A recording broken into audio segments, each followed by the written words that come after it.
আজকে সকালটা এই গাছপালা দিয়েই শুরু করলাম। এই যে আমার একদম ফুল ভর্তি গাছগুলো। তো নমস্কার সবাইকে, ওয়েলকাম টু মাই ব্লগ। দেখো এই যে এখানে আমার অল্প কিছুই গাছ রাখা, আমার খুব বেশি গাছ নেই, জাস্ট অল্প যতটুকু রাখা সম্ভব ততটুকু। আর আজকে হচ্ছে 21 তারিখ শুক্রবার, ইন্টারন্যাশনাল যোগা ডে। তো আর এখন বাজে হচ্ছে সকাল 6টা মতো। আর এই যে হচ্ছে আমার বাইরে এই যে সব কিছুর সাথে আমার মা কিন্তু এই কুমড়ো গাছটাকেও লাগিয়ে রেখেছে। যা হোক, বেশ গাছটা বড় সড়ো হয়ে গেছে।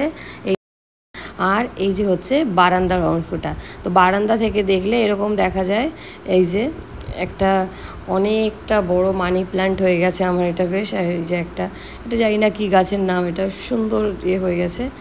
এবারে এই যে ঘরে এসে আমি আমার রোজকারের মতো গরম জল নিয়ে নিয়েছি, আর বাকি জলটা কিন্তু আমি চায়ের জন্যে বসিয়ে দিয়েছি। চা পাতি দিয়ে ঢাকা দিয়ে দিয়েছিলাম। দেখো এই যে এবার চাটা জাস্ট ঢেলে নেব। ঢেলে নিয়েই কিন্তু আমি সেই আমার প্রিয় জায়গায় চলে যাব, যেখানটায় বসে আমি চা রোজকারের মতো খাই। তো ওই জায়গাটা আমার এতটাই প্রিয়, মানে ওখানে একটু চা না নিয়ে না গেলে আমার ঠিক ভালোই লাগে না।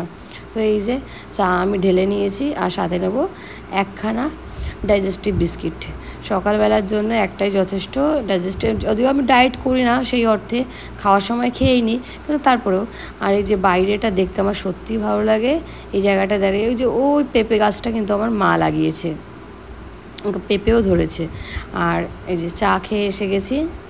এবার দেখি আমার আর বাবুর জন্য আজকে একই টিফিন, যেহেতু দুজনের জন্যে, সেহেতু আমি বেশ কয়েকটা ব্রেড কিন্তু প্রথমে সেঁকে নিচ্ছি, এরপরেই এটাকে সেপারেট করব। এটার সাথে কয়েকটার সাথে নিউটেলা লাগাবো, আর কয়েকটা বাবুকে ডিম টোস্ট করে দেবো। ডিম টোস্টটা টিফিনে দেবো না, খাইয়ে দেবো। আর টিফিনে আমি নিউটেলা দিয়ে নিয়ে নেবো, ও নিউটেলা দিয়ে নিয়ে নেবে। তো দেখি আর কয়েকটা সেঁকতে হবে, আর কয়েকটা বসিয়ে দিই। বসিয়ে ওইগুলোতে যেগুলো শেখা হয়ে গেছে সেগুলোতে একটু নিউটেলা লাগিয়ে নিই, তাহলেই হবে। যদিও নিউটেলাটা ভীষণ ফ্যাট, তাও ওই এক দিন খেলে কিছু হয় না, কি করা যাবে আর, ইচ্ছে তো করে। আর বারবার এই সকালে এত কিছু ভ্যারিয়েশন করা সম্ভবও না। তো ওই জন্যেই এই যে বাকি 3টে রুটি আমি চাপিয়ে দিলাম করার জন্য, আর ওইগুলোতে আমি নিউটেলা লাগিয়ে নিচ্ছি। আর এদিকে এই যে দেখো আমার গলাটা কি অবস্থা। আসলে এত ছেলে মেয়েদের পেছনে চিৎকার করলে, ছেলে মেয়ের সংখ্যা তো আর কম না, নিজের একটা আর স্কুলের অনেক কটা। তো আমার প্রচুর ছেলে মেয়ে, সবার পেছনে চিৎকার করতে করতে আমার গলা মানে এরকম ক্র্যাক হয়ে গেছে। আমার কিন্তু এরকম ভয়েস আগে ছিল না। যা হোক, বাকি রুটিগুলোতে কিন্তু নিউটেলা মাখানো হয়ে গেছে। এবার একদিকে আমি একটা ডিম ফাটিয়ে নিলাম, তার সাথে একটু মিশিয়ে নেব গোলমরিচ গুঁড়ো আর একটুখানি সামান্য পরিমাণ নুন। এবারে নুন আর গোলমরিচ গুঁড়ো দিয়ে কিন্তু আমি ডিমটাকে ভালো করে ফেটে নেব। ফেটে নেওয়ার পরে তারপরে জাস্ট আর কিছু কাজ নেই, কড়াইতে একটুখানি অলিভ অয়েল দেবো, কারণ এই ডিম দিয়ে ব্রেড টোস্টটা ছেলেই খেয়ে যাবে। তো ওর মতো করে দুটো করলেই হয়ে যাবে। আর বাকি ওকে একটা নিউটেলা দিয়ে রুটি নিয়ে দেবো, আর সাথে একটু ফল, আর আমিও নিউটেলা দিয়ে রুটি নিয়ে নেবো। তো এই যে অলিভ অয়েল দিয়ে দিলাম, এরপরে ওই ডিমটাকে ফাটিয়ে নিচ্ছি, তারপরেই কিন্তু এই ব্রেডটা চুবিয়ে দিয়ে দেবো। আমার ছেলে আবার অন্যরকম করে খায়, মানে ডিমটা আগে দিয়ে দিলে হবে না, তাতে নাকি ডিমের সাথে ব্রেডের যে টাচটা ওই জায়গাটাতে একটু কাঁচা কাঁচা ভাবটা থাকতে পারে, মানে ও ডিমের এই গন্ধটা একদম নিতে পারে না। যার জন্য এভাবে ফাটিয়ে আমি ডিমের মধ্যে ব্রেডটাকে এদিক ওদিক করে চুবিয়ে তারপরে যেইভাবে কড়াইতে দিয়ে দিই, তাতে কি হয়, ভালো করে ডিমটা মানে ভাজা হয়। স্লো ফ্লেমে দিয়ে আস্তে আস্তে করে চেপে চেপে ভাজি, যাতে ডিমের কোনো কাঁচা ভাবটা না থাকে। কিন্তু কারণ ওর কোনো ডিমের কাঁচা গন্ধটা নিতে পারে না। যা হোক, আমি উপর থেকে একটু ডিম দিয়ে দিলাম আরও বেশি করে, যাতে একটু বেশি ডিম যায়। রুটি তো আর খুব বেশি খায় না ছোটো বাচ্চা, এই জন্যেই। আর আমি কিন্তু এখানে ব্রাউন ব্রেডটাই ব্যবহার করি, কারণ আমি ব্রাউন ব্রেডটাই আনি। যদিও সব ব্রেডই কম বেশি ওই ময়দারই হয়, তারপরেও ব্রাউন ব্রেডটা একটু হেলদি হয় নর্মাল ব্রেডের থেকে। এই জন্যে একটু ভুসিটা থাকে, তাই জন্য একটু বা আটাটা থাকে, তাই জন্যে ব্রাউন ব্রেডটাই আনি। এই তো এটাকে ভালো করে আমি চেপে চেপে ভেজে নিচ্ছি, যাতে ভালো করে না ভাজলে কিন্তু সে আবার খাবে না। উঠে রেডি, এবার আমাকে এটা দিলেই ও খাওয়া দাওয়া করবে, খাওয়া দাওয়া করে তারপরে স্কুল যাবে।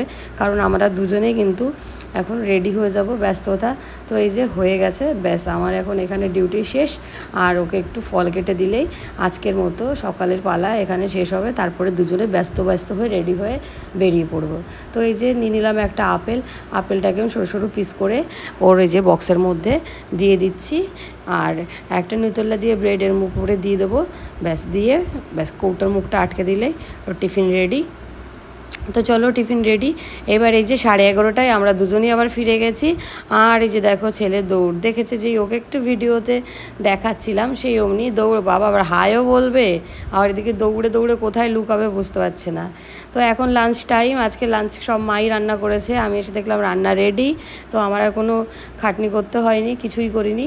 এই যে এটা হচ্ছে ঘাটকোল বাটা, আমি জানি না সবাই খায় কি না, আমার তো দারুণ লাগে। এটা মাংস, আর সাথে আছে হচ্ছে এইদিকে এই যে ছোট মাছ দিয়ে ঝিঙে দিয়ে একটা মাছের ঝোল। ব্যাস এই যে বিকেল 5:30 আর আমরা কিন্তু রেডি। কোথায় আছো তুমি? যোগা ক্লাসে। আজকে কি ওয়ার্ল্ড যোগা ডে। এদিকে এসো, এই যে করো, ম্যাটটা নাও।